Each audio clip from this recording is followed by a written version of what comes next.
times where they're singing hymns. I'm going to guess that, based on our culture, and so on. So I think that needs to be, but that would be the ideal and what we're trying to do. Thank you. Thank you. So, how long do you have from 10 to 15 to go back to Germany? Is it okay? We go to midnight, 1 o'clock in the morning. Whenever you all, I'm done with the questions. or whenever you decide that it's time to shut it off, you just tell us. I'm just going by. I'm letting you lead that. So, anybody has comment? I wanted to hear what the Bible says and what you teach children about God's protection. I know you use some context. One, children go to bed often with fears, from nightmares or just fears from the world.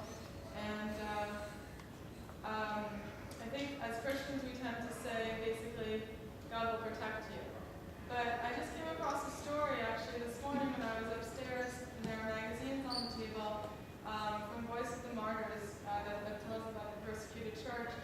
And long story short, there was a woman in Nigeria who heard of a group coming they persecute Christians, and the whole way through she was prayerful and cried out to God even to the last moment, and her husband ended up getting killed.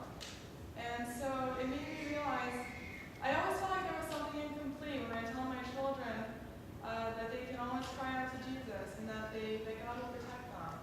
Because the fact is that He protects our souls, yes, but bodily He doesn't guarantee that we will survive and that we will be protected 100%. So maybe you can help me with that. Yeah, I think that's a very good question. I think the emphasis that we need to give to our children is that, to me, and this I think is biblical, is an emphasis on the fact that God is sovereign. Right? I believe that God is completely, absolutely sovereign over everything that takes place in this world. Every hair that falls off the head, every bird that falls to the ground, Jesus says, God has knows them by number. Nothing happens outside of His will. So I think the emphasis on God's sovereignty is extremely important. The other emphasis is to my children would be to say, look, you need to pray, speak to God, and make sure you're trusting in Christ. Because if you're saved, you have nothing to worry about. For one, He is our protector. He does shield us and protect us, but there's also a time when God says it's time to go home. And sometimes that's earlier than it is later. And in persecution, you have, I always give two examples in the book of Acts that help with this kind of question. I say, when Herod took James, the apostle, who was a prominent apostle in the church at Jerusalem, when Herod took him and locked him up, we're told that he thrust him through with a sword. James was dead. That was it. When he saw that pleased the Jews, he took Peter. Now, in both cases, James and Peter, the people are praying, right, for them. James is killed. Peter, God sends an angel into the prison to undo the shackles. Peter was shackled between two guards. To undo the shackles, to unlock the gate just open before him, and he gets out and goes to Rhoda's house, and Peter escapes. Why did God do that for James? Right, so you have these two examples. One is going home, one is not. Well, in James's case, his death was used to provoke and to push the church of Jerusalem to get out because of the persecution. Him and Stephen had a similar effect, where it pushed the church out into Judea, and then later into Samaria, and into the whole world. So God used the death of a key apostle to get the gospel out. And then He used the preservation of Peter to keep Peter here, because he had still more of a purpose for him. So I think for all of us, we have a purpose as Christians. And for some of us, the clock is shorter than others. The important thing is that we fulfill whatever that purpose is for us. And that's why Jesus said to Peter, when Peter heard that, when Peter asked about John and said that, about how long he would live, remember Jesus said, well, what business is that of yours to know? Because Peter was going to die, at some point. And he said, well, what is that to you? If I keep him here till I return. We need to be faithful in whatever time God allots to us. So carrying that over to our children, what I would say is, look, you're in the safest hands with God.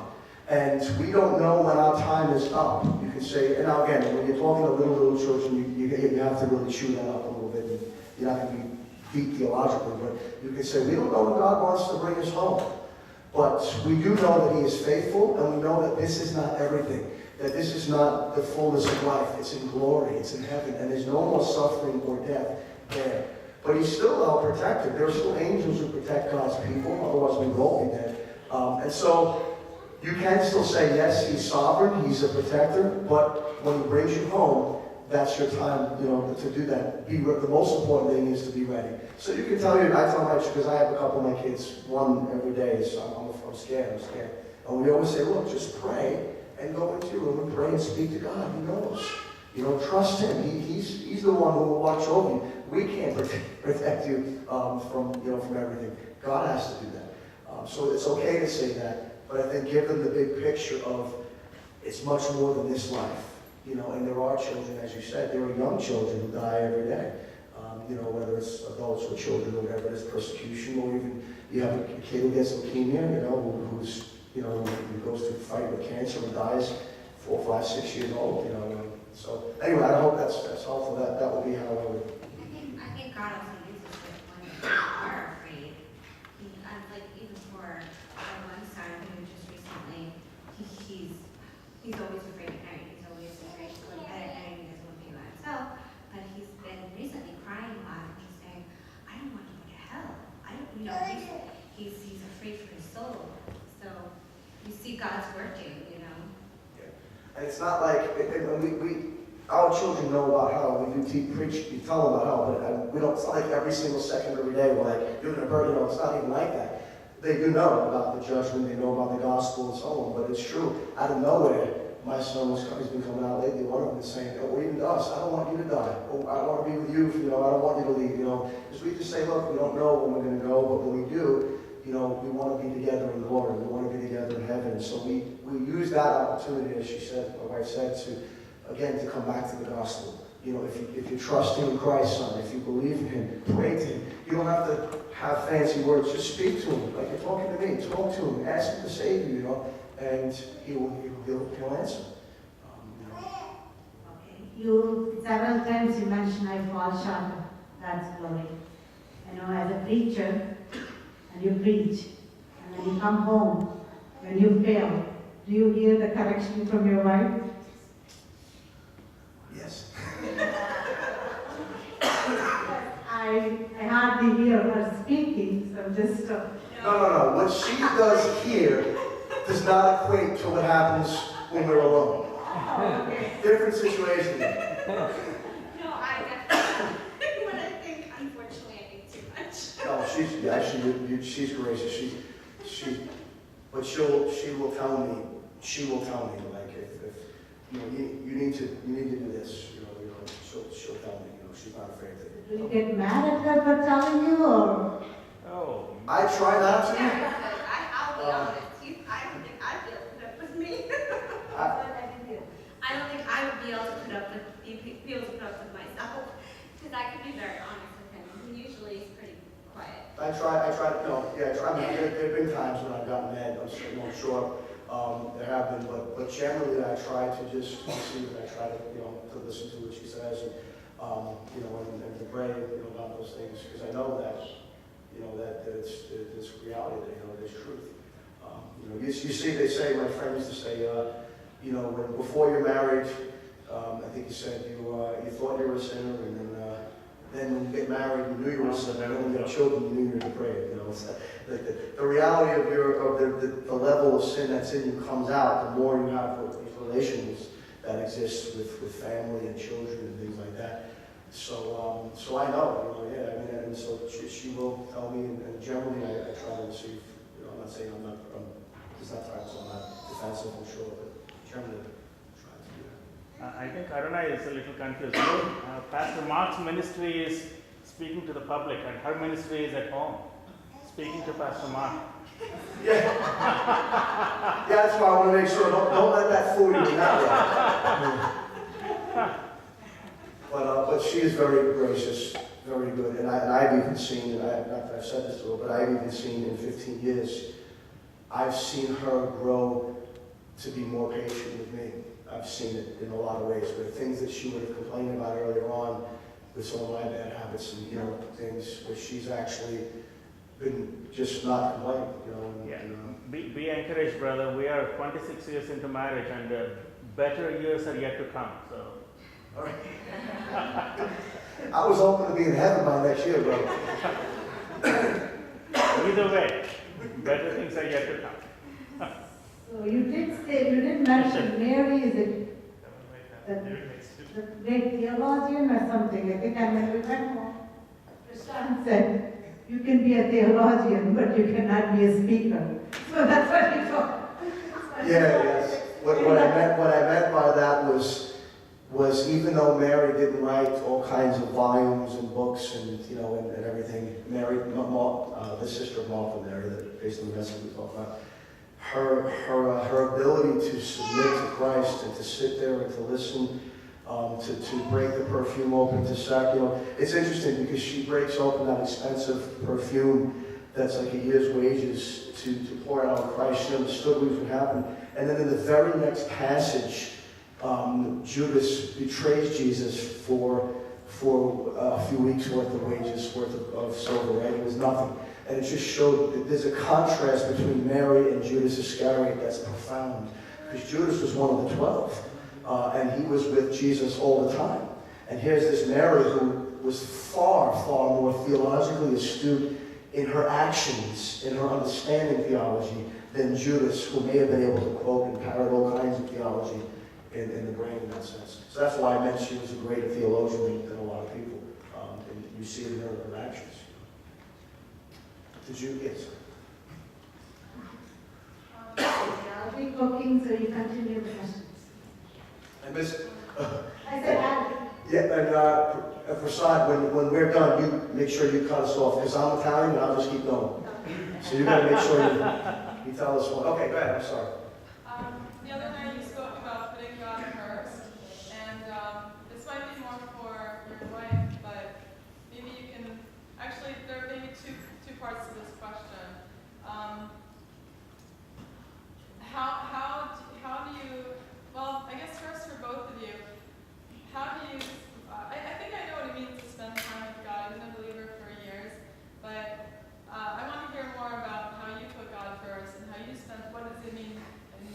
What's your definition of spending time with God? And then more concretely, especially as a mother who homeschools, how do you do that? How do you put God first? And just to give some context, after your message the other night, I thought, okay, I'm constantly trying to do things better and be more functional, and it doesn't seem to work very well. So the next morning, anyway, after your message, I thought, okay, I'm going to wake up at 5, and that will give me enough time before my first is awake, and then I'll get to the prayer meeting on time. And whenever I try things like this, there's always something that happens. So someone woke up at 5:30, tired, cranky.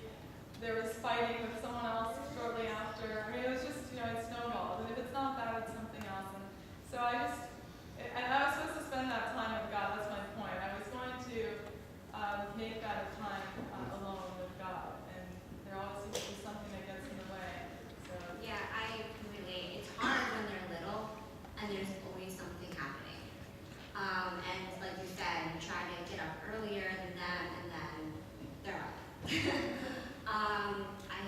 I have learned to be very flexible. And there are other times in the day where I can sit and I can read. You have to kind of go with the flow when you have a lot of little ones. And there's times when they're sitting there playing and they're quiet and they're all good.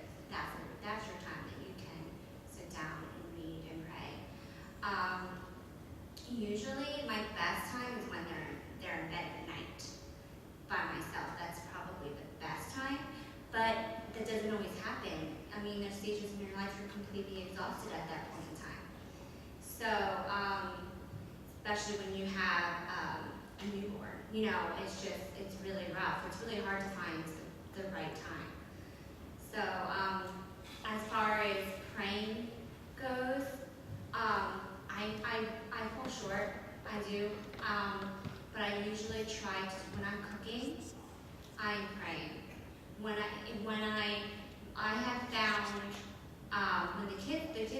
mentally occupied and I'm in the kitchen, that is usually the best time that I can. I'll put scriptures on, I'll put the Bible on for me to hear it. That usually works the best. Actually, I feel like I get more when it's being read to me. Everybody's different. So I'll put it on for it to be read to me on my phone. And then I also, when I'm folding laundry, I'm praying. You know, I usually do the laundry myself. I don't usually have the kids help me. But usually I'll go in the laundry room, and that's when I'll pray. You know, I just find little pockets of time throughout the day, and that's when I'll do that. Yes, it's hard when you have little guys, it really is. Yeah, I think for a woman, as you said, with children, it has to be more of a flexibility, more of a floating sense of you're not going to be able to necessarily have this. Sometimes a woman can do that and it can happen, but generally, as you know, children are not in the same time that we are. You know, they have their own time schedule. So you might have to float around with that, and you know, maybe it would be better for me if I could try to help her to have that time by taking on some responsibilities. That probably would be one answer to helping her. Maybe I don't come at it. For me, it's not as hard because I don't have to do those kinds of responsibilities. So I have to. I find that I have to usually early in the morning. I read in the morning every single morning, real early before anybody's up. I get up early and then I'll read and then I'll pray and then I'll take a little nap after that. So I'll get up real early and then I'll do that. And as a pastor, I would say this bringing in the ministry as well. You can't make your sermon preparation your devotions. If you can, then that's different than anything I could imagine. There's a personal, you know, just being in the Word and in prayer with you and the Lord that has to be in place. Separate from that. Now, sometimes out of your devotions, sermons will come out of that. But I think that I don't think it's a good practice in general. And maybe there's some pastors who would prove me wrong for a pastor to say, well, my devotion time is really developing sermons. It's not. I mean, you're studying things, you're looking into the language, the content, you know. Those are the kinds of things when you do devotions you're not going to do. You want to just be able to sit there and you know, and rest and kind of just enjoy it and ponder it and bring it to your own heart in a personal way. So I have to do that. And I think it's with devotions, it's not so much how much you do. Because I remember early on in my walk with the Lord, I had like, okay, I'm going to do a devotional from this guy. I'm going to read, you know, 3 chapters in the Bible. I'm going to do this and this. And it was like every day I had to obsessively do that. But I found that in doing that, what happens is you wind up getting nothing because you're trying to get everything. So it's better to read less, that you have to know yourself, and to be able to think about what you're reading, to be able to pray about it, to mull it over, to chew on it, to reflect on it. That's where the spending time in the communion with Christ takes place. It's not just in the reading. Anybody can say, I read my 2 chapters and my chapter, I'm done, put it away. But it's actually trying to think about it and trying to apply it. Now, it doesn't mean every day you're going to do that. You're going to be jumping up and down and feel like you're in the third heavens. There's a lot of times you may feel dull. You don't realize, you know, you say, man, I feel like I didn't get anything. But that's part of the process of what we call sowing. It's like sowing seed. And as you keep sowing that seed each day, what you find is throughout the process of time, God brings things to mind from the past. And this comes over here, and you're in this chapter, and suddenly something from another book of the Bible comes to mind. The Spirit of God does that kind of work, I find, more often than just on the moment every single day. I feel like I was hit with something. That's just completely. So I think it's easier for me than it is her because of the children. But you have to be more flexible. But you do want to make that time. So if it's not 5:30 in the morning, you know, look for that pocket, as my wife said. And ideally, if you could be doing nothing else, that's great. But there are going to be days when you have to be folding laundry, or maybe you're in the kitchen. At least try to get that time to commune with the Lord, you know, and you can do it as best as you can. Thank you. With that, I think we will conclude. Thank you. Thank you again. Thank you, both of you. Pleasure. So we have a few minutes to rest. 30 minutes, 40 minutes. Yeah, quickly, if you want to get to your room and just freshen up and come back at 6 o'clock for dinner. Thank you. Could you power that off, Daddy? Indra. Hmm? I'll power the wireless off so it doesn't run out of battery.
It's all the way up.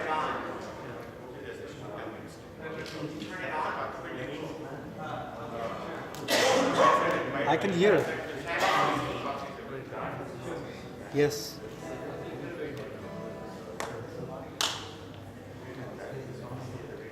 I can hear it, Prashant.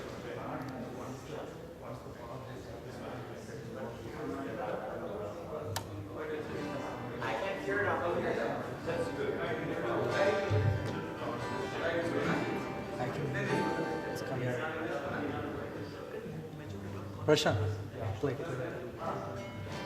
I'm sorry.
Bring it up.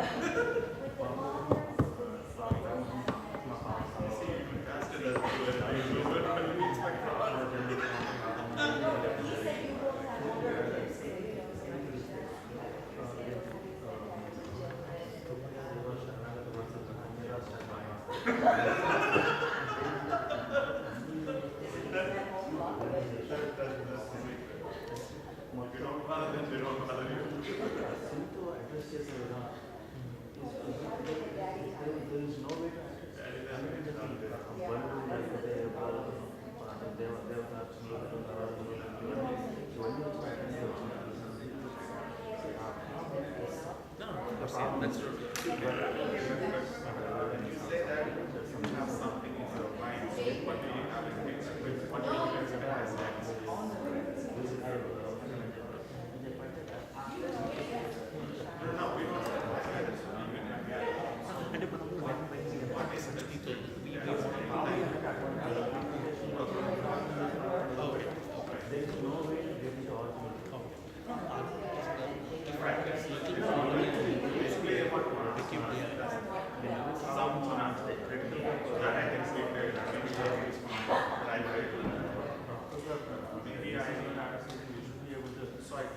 answer to the hope that is life that life gives.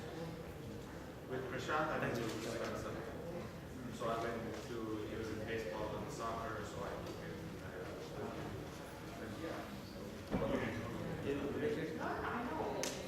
So I spent, yeah, so we did spend some time. Not even now, he's in a park, so both went, or I went, or I practiced baseball with him. We had some experience, right? So a couple of seasons in the team, so I took him, so I drove him. We had time, just a little.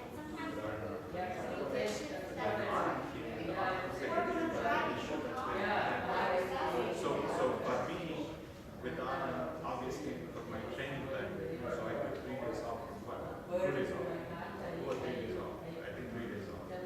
So when I did the IP at home, we did him basically. So I expected this group to be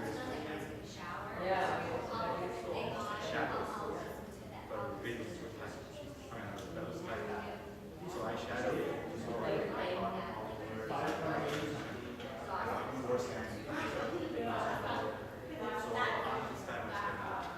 So I think after that this year we both started working more and then we had some help in the house. So maybe we could spend not alone. I wouldn't say otherwise. Otherwise, yeah. Family means like I'm half the time and even though I'm not with them alone, but I'm always there in one sense. So it's not like any situation because he's always with me, but half the time because I'm doing my office work. But they're always interacting, coming to lunch and things are there. Take lunch in the library. But one thing we did was the generally family devotion that time was there between dinner and family devotion. We spent at least 3 hours. In between we get distracted with some phones and texting. But at least 2 hours time is there every day. Almost except for the time maybe random 100 days a year, I was always there for dinner. I never took a dinner meetings or anything anywhere for the period. Only lunch maybe I was really business meeting, even that.